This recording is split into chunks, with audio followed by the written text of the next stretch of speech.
Allie McReynolds, and I'm going to explain to you today an activity to teach adult learners how to train their dogs using positive reinforcement for basic obedience commands. This is going to be an experiential, hands-on style activity that really utilizes the prior experiences of your learners and allows them to construct their own knowledge versus you just standing up there lecturing to them and giving the knowledge to them. It allows them to play an active role as a learner. And so I'm going to jump right in, and I'm just going to outline the activity and explain the various aspects of it as you would teach it to a group of adult learners. The first thing that you do for the activity is going to be your inductive portion, and it's going to allow your learners to tie their prior knowledge into the new information that they're going to be creating. So you're simply going to ask your group to reflect on any prior experience that they have teaching dogs basic commands. So it's basically just going to be a group discussion. It'll allow everybody to warm up, to feel more comfortable with each other, to feel more comfortable with you, and kind of reflect back and think about that prior knowledge that they have about the subject. So that's the first part of your activity. For the second part of the activity, that's going to be your input portion, and it's going to allow them to jump right in and go ahead and start the hands-on portion of the assignment or of the activity. And what you're going to ask them to do after they reflect on their prior experience, you're going to give them the simple task of teaching a dog how to sit. You're not going to give them any guidelines for this. They can use any method that they are aware of or that they come up with on the spot.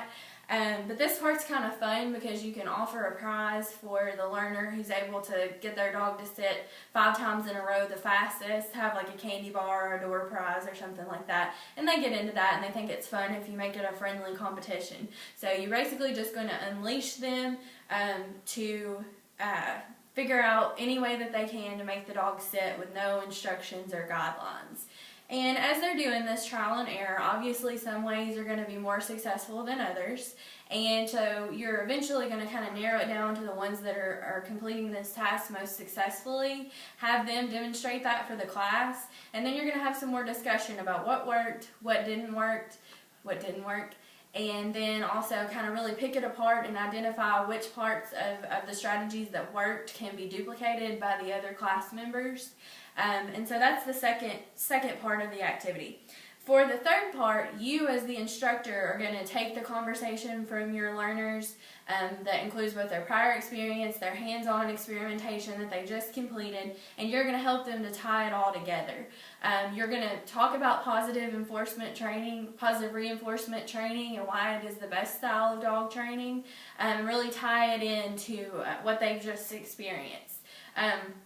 So you want to mention the fact, that it builds a good relationship with your dog, builds that trust factor with the dog versus negative reinforcement, which creates fear, and just list all the benefits for them.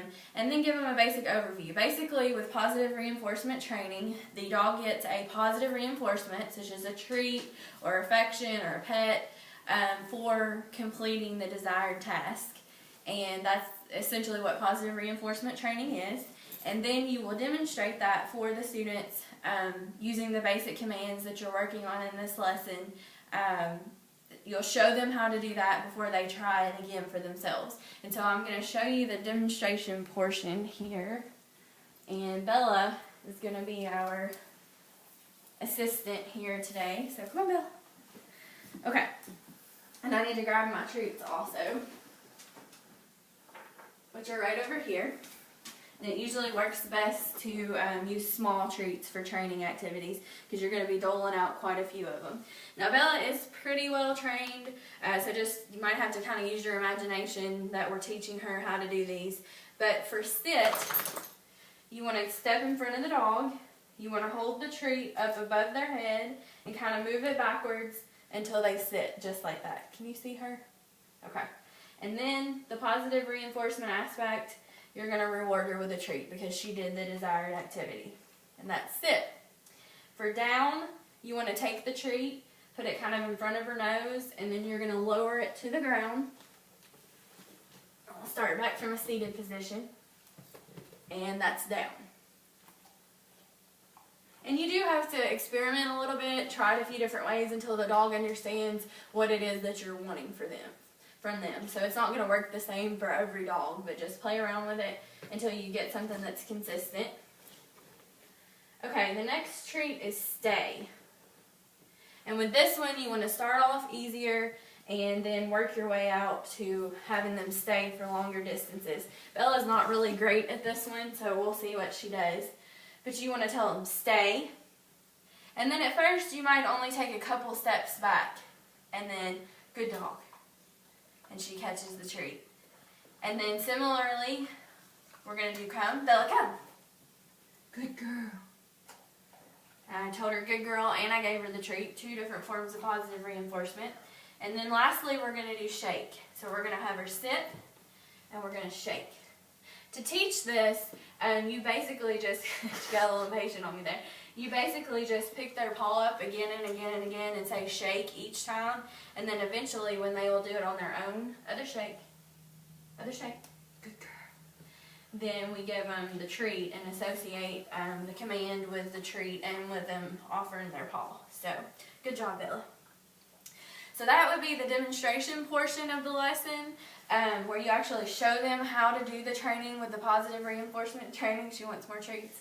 And then you'll move into the next portion, which is having them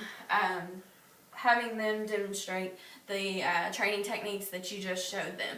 So ideally they would have their own pet, or they could practice on Bella, but they will perform the commands with the dog, and you'll circulate and offer corrections or guidance, and if they have questions or they get stuck, but allow them to really get hands-on with it and try the techniques for themselves. And that is the implementation portion of the activity.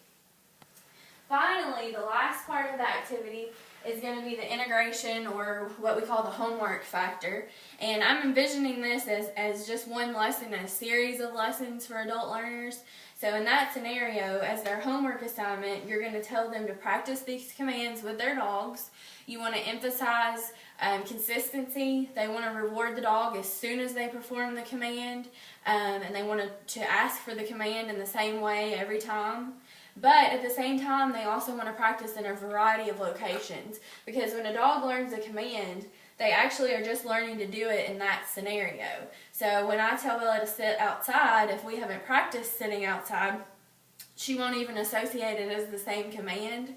So for their homework, they're going to not only practice just in their living room or just in their bedroom, but out at the park, at a friend's house, in the driveway, in various locations, so that the dog really comes to understand that the command means the same thing no matter where they are. So, and to tie this back into the learning objective, you're going to ask that they are able to have the dog perform the command on the first try 80% of the time, and then you can evaluate that at the next lesson. So that was just a brief overview of this activity to try to put a more experiential, hands-on spin on traditional dog obedience training. And if you have any questions, please just let me know. Thank you.